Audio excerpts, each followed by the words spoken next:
Okay, Pilipinas, hello, kumusta kayo ka-coffee? Luzon, Visayas at Mindanao, sa lahat po na nakikinig sa atin. Magandang araw po sa inyo. Nabalitaan nyo itong nangyari? Kilala nyo to ka-coffee? Si Francis Leo Marcos.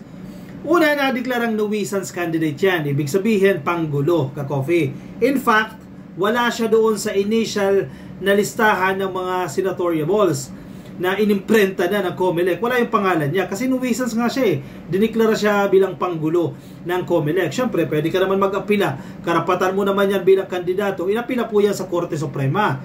E di nagdesisyon ng Korte Suprema na ibalik nyo yan dahil madaling sabi, eligible siyang tumakbo sa pagka-senador. Ang problema, paano na pumasok ang problema dyan? Sa bilang sa listahan ng mga senatoriables, Marcos din ang apelyido niya eh. Mauuna siya bago yung pangalan ni Amy Marcos. Kumaga, Marcos, Francis Leo, and then Marcos, Amy. Eh diba, sa common landscape ng pagboto sa Pilipinas, usually kung sino yung naunahan, marami sa ating mga Pilipino, yun ang binoboto, yun ang shade. Eh parehas pa sila Marcos. Sa madaling sabi, posible na yung boto para kay Amy Marcos mapunta dito kay Francis Leo. Diba? Eh di, lalong hindi na manalo si Amy Marcos niyan. Kasi marami nang galit sa kanya ng mga loyalista eh. Mababawasan pa siya ng boto dahil mapupunta dito kay Francis Leo Marcos. Ang masaklap, ito na ang problema. Anong nangyaring milagro? Anong nangyaring magic na itong si Francis Leo Marcos nag-withdraw ng kanyang candidacy sa pagka-senador? Senador. Bakit siya nag-withdraw? Samantalang inapila niya sa Korte Suprema. Aba, mapapaisip ka na. Ano yung motibo ni Francis Leo Marcos at ano yung nangyari? Ano yung pinag-usapan? Ano yung ginawa ni Amy Marcos para makumbinse itong si Francis Leo Marcos na mag-withdraw ng kanyang candidacy? Dahil malinaw naman, ang makikinabang sa withdrawal ni Francis Leo Marcos ay si Amy Marcos. Anong usapan? Oy! Mukhang may usapan ah. Anong nangyari? Kasi una, sige, suriin natin si Francis Leo Marcos. Tumakbo yan noon eh. And kung hindi talaga siya interested na tumakbo, hindi niya na i-aapila yan sa Korte Suprema. Diba?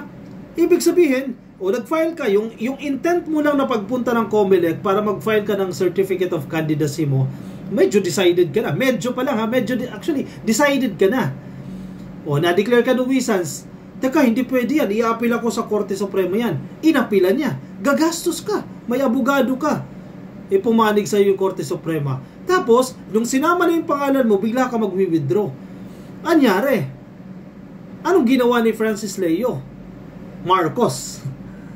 Ano yung motibo niya dyan? Di ba nangyayari yan sa local elections? Hindi ko alam sa national elections. Sa local elections, magpakatotoo na tayo, yung ibang mga kandidato, pag medyo alanganin sila, magpapatakbo yan ng mga nuisance, mga panggulo para mahati yung boto. Diba diskarte nila yan? Hindi kaya ganito yung nangyari dito? Anyway, kayo na humusga dyan ka-coffee, alam nyo naman yan, based on the facts na sinabi natin, no? Sabi ni Francis Leo, alam daw ni Manang, definitely alam, hindi ka mag-withdraw. Hindi ka mag-withdraw ng candidacy mo kung walang usapan. Kung hindi kayo nag-usap ni Amy Marcos, definitely nag-usap kayo. Alam ni Manang, mahal ko yan, sabi ni Francis Leo. Look, Francis Leo Marcos says he backs out at Senate race to give way to Senator Amy Marcos. Bakit? Porkit Marcos bawal. Bakit ang mga tulfo? Ang dami nila, dalawa sila, tumatakbo sa pagka-senador. Bakit nag-withdraw si Francis Leo Marcos? Sa kapagtataka lang, nag-apila siya, hindi nag-withdraw. He also called on his supporters to support Senator Amy Marcos's bid. Okay, wala tayong problema, wala tayong masamang tinapay dito kay Francis Leo Marcos. Ang hindi lang natin dito maintindihan kung ano ba talaga, parang pinaglaruan tayo nito. Di ba? Pinaglaruan yung sistema ng eleksyon, sistema ng halalan, ginulo ang COMELEC, binulabog ang Korte Suprema, nag-aksaya ng resources ng gobyerno. Yun eh. Kasi syempre may TRO eh. Baguhin yung pag-iimprenta. Actually, problematic din ang COMELEC dyan. Bakit? Kasi parang walang timeline. Diba? Nagpiprint na. Biglang titigil dahil may utos ang Korte Suprema. Lagyan ng timeline. Hanggang dito lang. Ito ang aming schedule. magpiprint kami once final na yan. May judgment ng Korte Suprema patungkol dyan sa mga unang diniklarang nuisance na nag-apila. Diba? Headline ng ABS-CBN. Sige, basahin natin yan. SC issues more TROs versus COMELEC to allow more candidates to run in May polls in elections 2025. The Supreme Court issued another set of temporary restraining orders against the Commission on Election to allow 3 individuals to run for local positions in May 12 elections. In a statement issued Friday night, the High Court issued the TROs in favor of Marie-Grace David, whose petition for substitution and inclusion in the official list of candidates and ballots for Vice Mayor of Limay, Bataan was earlier dismissed by the poll body. Ganun yan ka-coffee. Local elections ka-coffee. Ganyan ang nangyayari. At ngayon nga, ito na naman yung kay Francis Leo Marcos. Hindi lang yan. Meron pa yung kay La Irise. Marami-rami yan ka-coffee. Kaya lang, ang malungkot dyan, nasasayang na resources ng gobyerno eh. Doon may pagkukulang din ka-coffee dito ang may pagkukulang din ng COMELEC dyan, or ano ba, mag-usap sila ng Korte Suprema na ayusin natin yung deadline. Kasi yung daming nasayang. Imagine mo yung millions ka-coffee, milyones na mga balota na na-imprinta na. Wala na, basura na yun, tatapon na yun. Diba? O, basta para kinggan natin ito. Sa kanya ng COMELEC.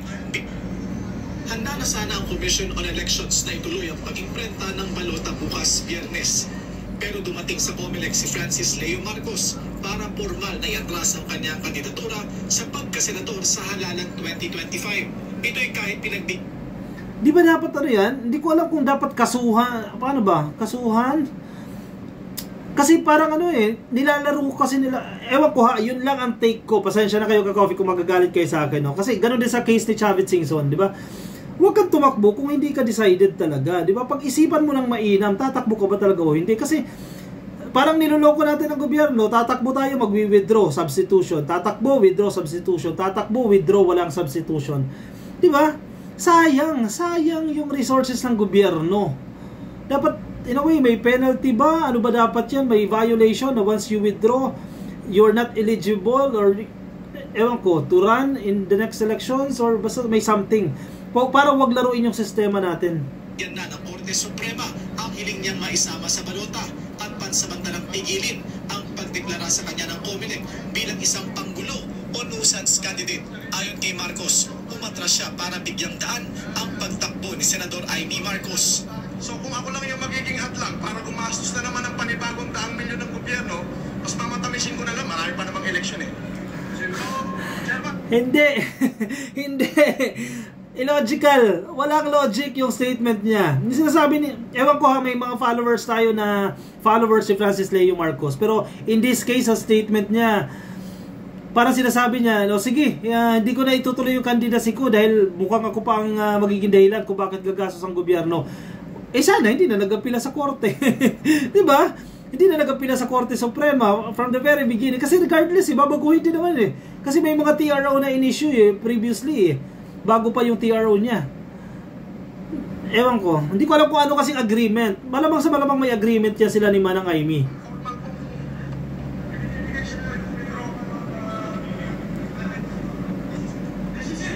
Pero kahit hindi siya umatras, kailangan pa rin mag-reprint ng COMELEC ng mga balota para masunod ang utos ng Korte Suprema na isama ang isa pang senatorial candidate at iba pang local candidates. At dahil sa pag-atras ni Francis Leo, muling mauurong ang pag-imprenta ng balota.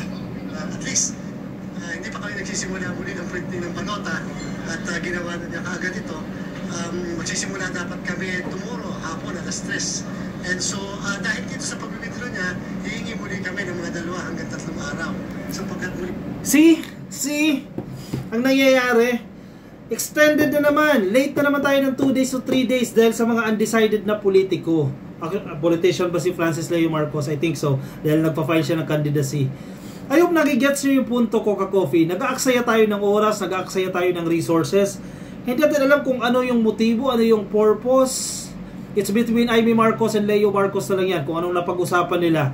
Anong arrangement para mag-withdraw siya. Kasi alam naman natin kung bakit niya ginawa yan. Malinaw naman. Ayaw lang natin magsalita dyan dahil baka libelous yan. Dahil wala naman tayong patunay dyan sa kanilang pinag-usapan. Pero common sense, may nakinabang at may nakatanggap.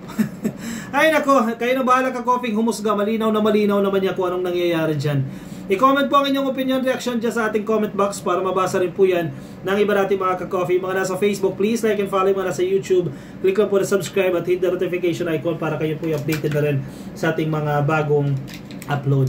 Kaya magpapaalam muna sa inyo ka-coffee. Maraming salamat po sa mga sumama. Ingat po kayo. Nasa man po kayong panig ng daigdig. Bye-bye everyone.